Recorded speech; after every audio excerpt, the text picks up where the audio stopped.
किसान भाइयों, मौजूदा सप्ताह में भाव को लेकर घबराहट जैसा माहौल बनने की संभावना फिलहाल काफी कम दिखाई दे रही है।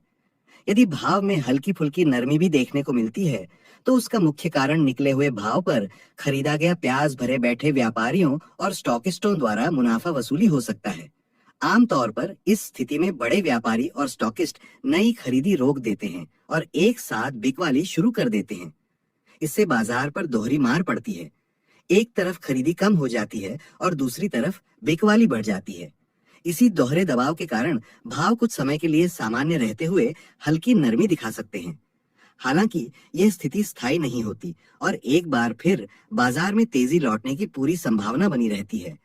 अक्सर ऐसा देखा गया है कि तेजी अपने उच्चतम स्तर को छूने के बाद ही समीकरण बदलती है। इसी पूरे व्यवहार को हम ट्रेंड कहते हैं। ट्रेंड को समझना बेहद जरूरी है।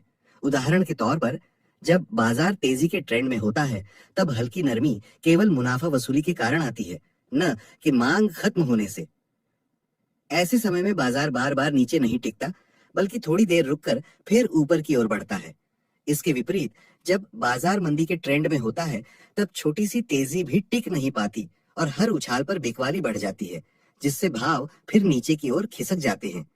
यानी तेजी के ट्रेंड में नरमी अवसर होती है और मंदी के ट्रेंड में तेजी भ्रम साबित होती है। इसीलिए ट्रेंड को सही तरीके से पहचान कर ही खरीद फरोख्त का निर्णय लेना सबसे अधिक लाभदायक होता है।